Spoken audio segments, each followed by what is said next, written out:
My mom moved up to the loft after her brothers died. At the time, it was as far away as she could get.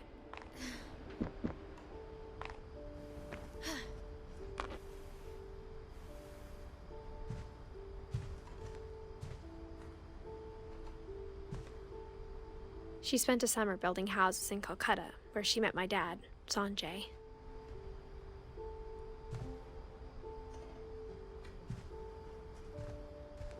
Religion was another thing my mom never talked about, but I think it helped her a lot after her dad died. My mom moved to India a week after graduation and got a job teaching English. Louis was born a year later.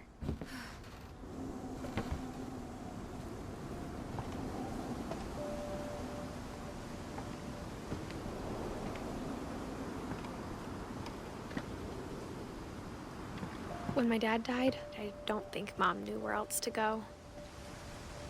I'm sure Edie was happy to have her back. The house had to get a little bigger, but Edie was used to that.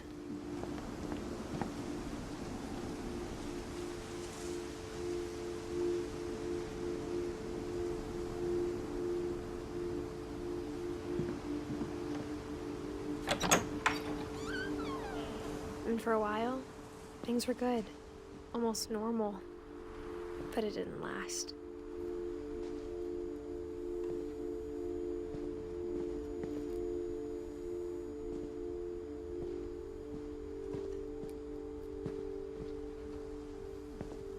The beginning of the end was Milton's 10th birthday, when Edie gave him a castle.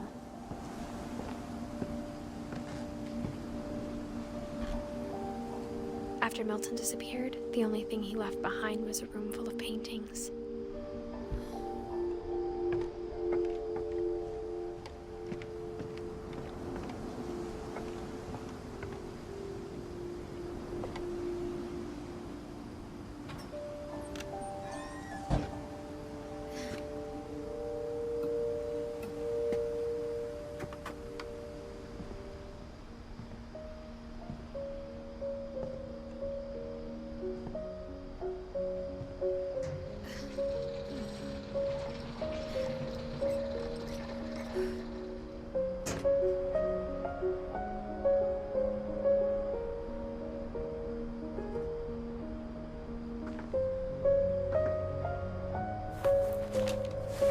Milton Finch in The Magic Paintbrush.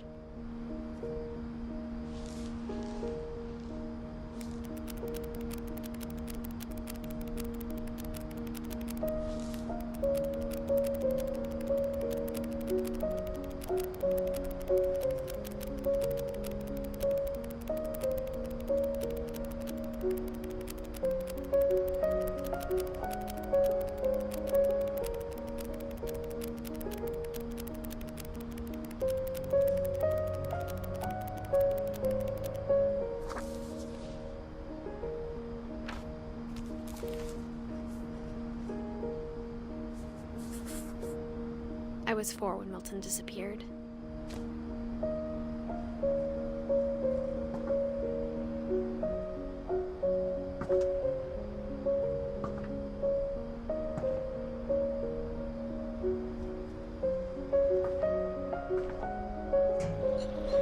Mom spent months searching for my brother.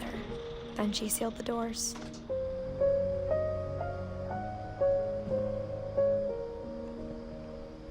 Whatever Milton had found in the house, Mom didn't want it getting out.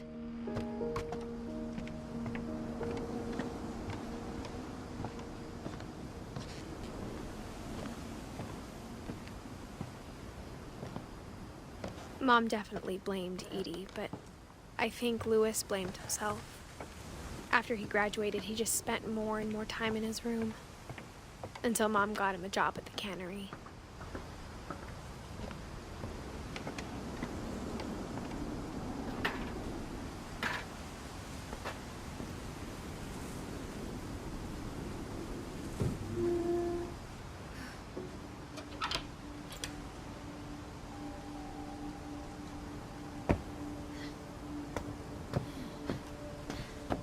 Lewis's room smelled very, very familiar.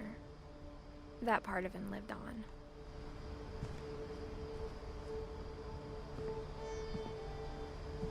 Lewis and I spent a lot of time playing games together, but he was surprisingly bad at them. He died a lot.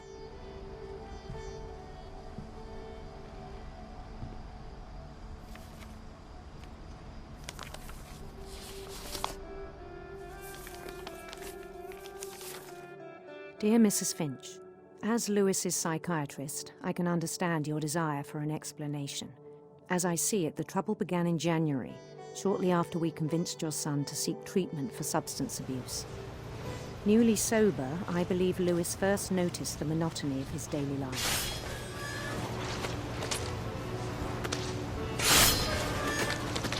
He kept working at the cannery, but he withdrew part of himself. In our sessions, I saw the same behavior. His mind began to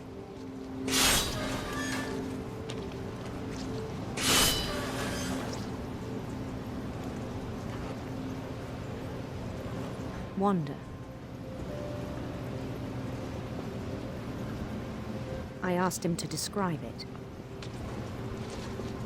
He said he started small, imagining a labyrinth. He'd feel his way about. Then something moved. Bats.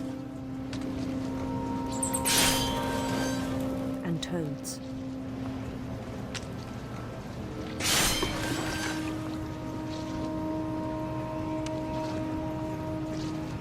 And things that have not names.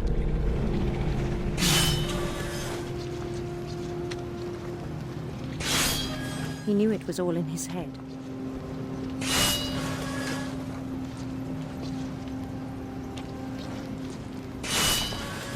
But he took it very seriously. I had hoped he'd find himself.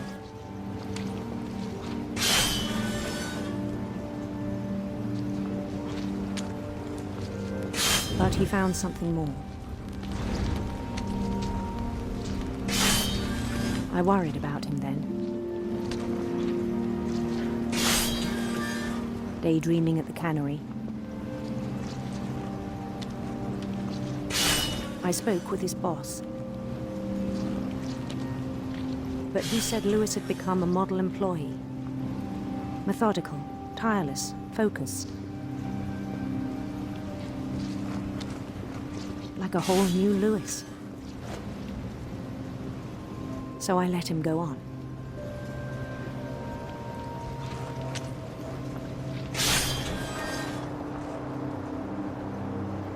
I even encouraged him. It seemed very promising at first. He told me he'd made a new friend.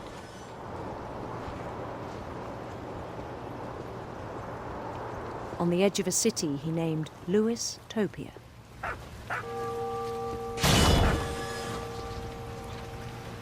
He built the city up slowly, brick by brick. Then he made musicians.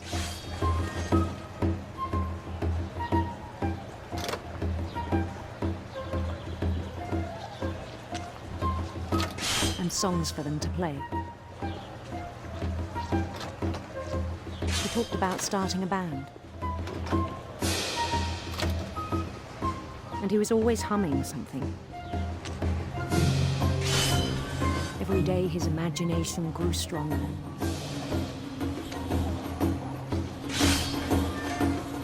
He no longer spoke at the cannery. But his chopping was as reliable as ever. Then one day it struck him that all the cheering crowds, even the stones under his feet, were all in his imagination, so he could do whatever he wished.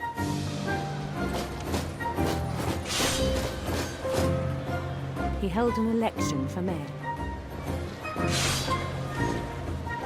And he won.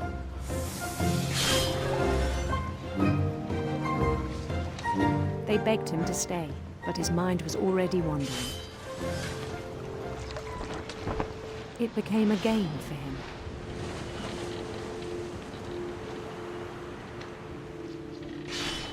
He'd conquer a city, then immediately push on. New Louisville.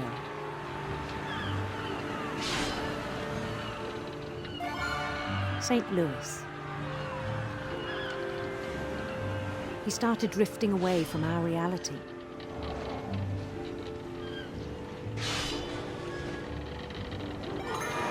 Minneapolis, until one day he forgot to go home from the cannery. Even as his mother pleaded with him, part of Louis kept sailing on.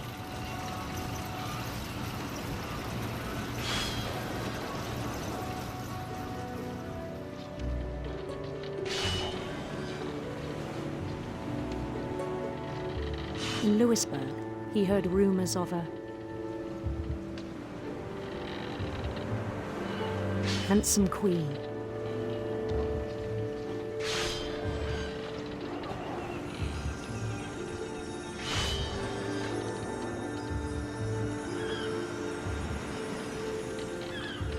The queen was on her own quest for sinister serpents.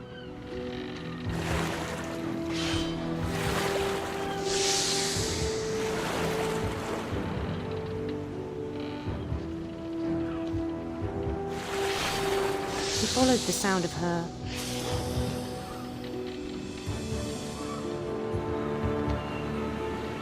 silver harp.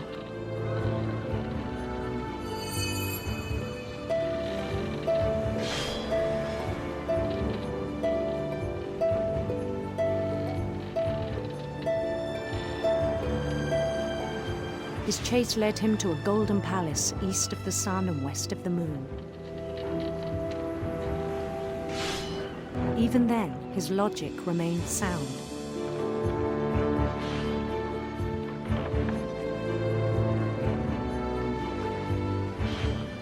He knew the world was all in his imagination.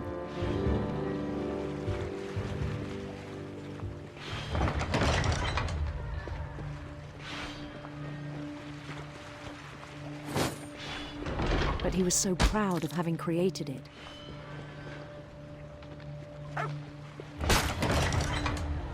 In his own eyes, he'd become something greater than a king.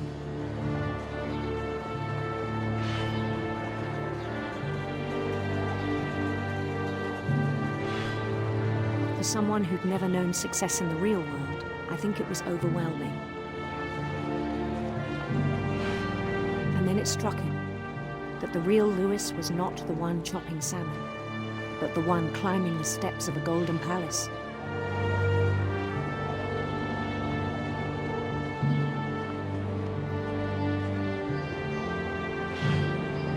My imagination is as real as my body, he told me. It was hard to argue with him.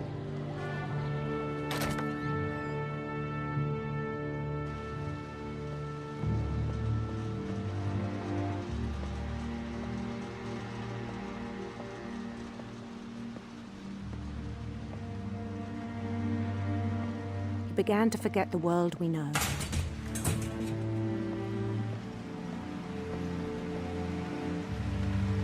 I think it pained him to remember Louis, the cannery worker.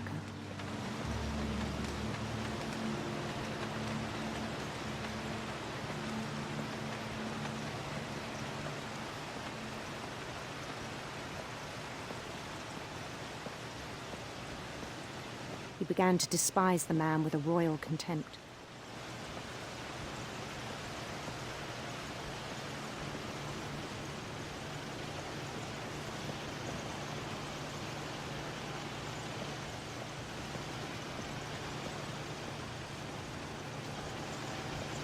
I still thought I could save him.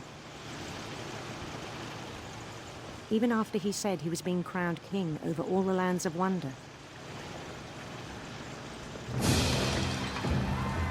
The palace would be packed with his companions.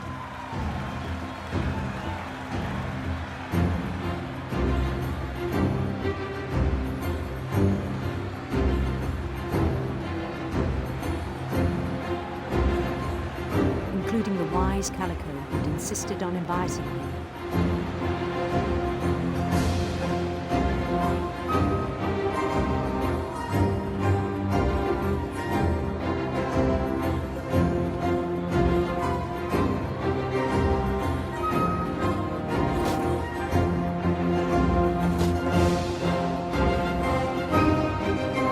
His queen waited, holding his crown.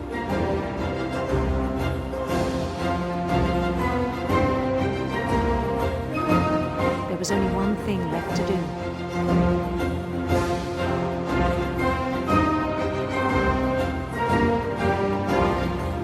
Bend down his head.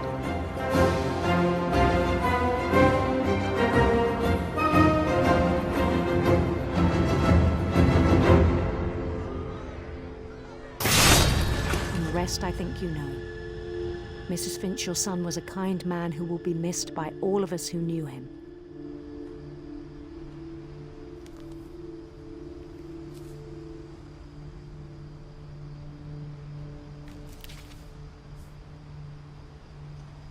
My brother was really cool. I wish you could have met him.